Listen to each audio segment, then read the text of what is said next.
I want to talk a little bit about coaching and stuff today, but as we record and breaking news came out, Urban to Jacksonville happened. I seen that. How do you feel about it? Big Ten guy? And get his ass out the Big Ten. I don't care where he goes now. Have at it. Win a lot. But realistically, I think if he can, this is really hypothetical. Like if he can win 2 Lombardis and then have won some in at the college level, I'll damn near say he's the best coach like overall because Saban hasn't done it. Belichick hasn't done it. So doesn't that kind of just because he already has a spot in the Hall of Fame of college, of coaching. You know what I mean? And I think this is why he made the move, because he knows that there is nothing he can do at the college level to be elevated over Nick That he Saban. hasn't done. Even though, right. Even though he's great against Saban, Saban's just so damn consistent, and there's nothing he can do to top Saban. And I think that's why he left last year. And when those rumors about him with Dallas, I think that was a thing, but he did not get. He was not going to get the control that he wanted because of Jerry Jones, which we all know that. So he stays in broadcasting, which is what he does. He always goes away for personal reasons or health reasons until he can find the job that he actually wants. He leaves, he gets there at the right time, he exits at the right time. And I think he's in Jacksonville for 5 years. I don't think he's a long-term coach there, but with the cap space that they have, and I think he can do what Pete Carroll did at Seattle because he just knows these players so well because he recruited them. He coached them, he scouted them, he's still so tied into what was going on at Ohio State, even as an analyst, and he's covered these players now. He's going to have a good 5 years of just knowing so much more than damn near everybody's scouting department, and that people are going to say, oh, shit, yeah, I'll go play for Urban. Like, yeah, Urban recruited me. Oh, I played for Urban. I'll come sign with Urban. That he has 5 years to win, but then once he goes 2-14 one time, he's out. That's it. 2 questions for you though. Does he complete his 5-year contract or whatever? If it's 5 years, I didn't look at the ins and outs. Does he complete it? I've not seen the contract. I will not. I will have to see his contract, but I don't think he gets a second. He finishes a second contract. And my second question: do you think we'll get a watered down version of Sherman and Harbaugh beef if he doesn't go with Justin Fields? But I guess why would you? I'm not the media saying Justin Fields isn't this and isn't that when you have Trevor Lawrence right there. But given what he's about, you've been in that locker room. What do you think? Do you think that he would feel slighted if his old coach didn't, call his name? I think that Justin Fields already feels slighted because he's been compared to Trevor Lawrence his entire career that we've cared about him just because they grew up close to each other. I don't know if you know this, but they had the same quarterback coach at some point in time when they were in high school. So I just read that. Yeah, they've been tied together for so long. And even Kirby said on the podcast this past week, Kirby Smart, coach at UGA, he talked about how Justin wanted to get on the field so bad his freshman year at Georgia just because of the success that Trevor was having. So Justin is coming to the league, especially after that nasty loss this past week. He's coming into the league with a chip on his shoulder. Point blank, yeah. Look at me not answering your question. So urban of you. Hey, look, man, I got a media train myself.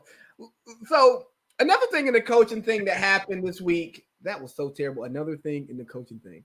Another coach that got fired this week was Doug Peterson. And I think that the organization, they made the decision, is it Peterson or is it Wentz? And obviously Jeffrey Lurie, the guy who signs the checks, he picked the guy that he signed $100 million to. But the more and more I've dug into this, what I found interesting about the Eagles thing is that Doug Peterson wanted more control. Like the GM, whose name is slipping my mind right now, was just involved in everything and was controlling the roster and even had coaches answering to him. So Doug Peterson is like, I'm not even the real coach. And I'm supposed to be a play caller, but he can't call plays for shit. But he could even coach his team. Right. right? And I think it's almost like a Chicago situation where you're too invested to say you got the pick wrong, you got the choice wrong. Which I get it. That's a lot of money for you to just start over again, but I'd rather swallow my pride, start over than keep having piss poor seasons with your injury prone quarterback who's not progressing.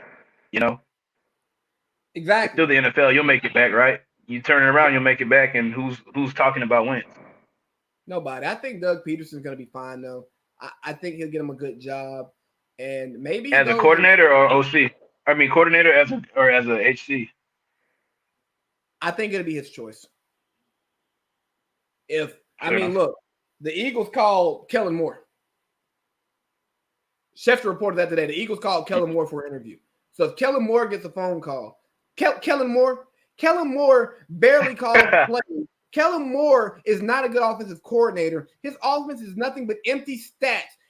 No wins at all. And they're talking about teams are cooling on Eric Bieniemy. Or I don't care what your reason for cooling on Eric Bieniemy is. If you're cooling on Eric Bieniemy and you're calling Kellen Moore, owner, fire everybody. If a firm, Yeah, I hear told you you. to do that, if a firm told you to go look for Kellen Moore, I need a refund. If your GM wants to interview Kellen Moore and doesn't want Eric Bieniemy, fire him.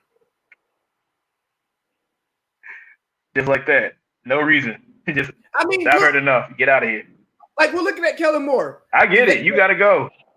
You're saying Kellen Moore, who has been under two offensive-minded head coaches, who we want to give more credit for what they've done, right? We want to say Jason Garrett was really the one driving that offense, not Right. Kellen Moore. Mike McCarthy was really driving that offense, not Kellen Moore. And they say the same thing about Bieniemy, that Andy Reid's driving that offense. But man, look at the two offenses. If I'm gonna pick somebody who's actually not driving the damn truck, I'm at least gonna take the person who's driving the damn Lamborghini, not the person driving the beat up Volvo. You got a point. It makes sense. I hear you. I'm with you.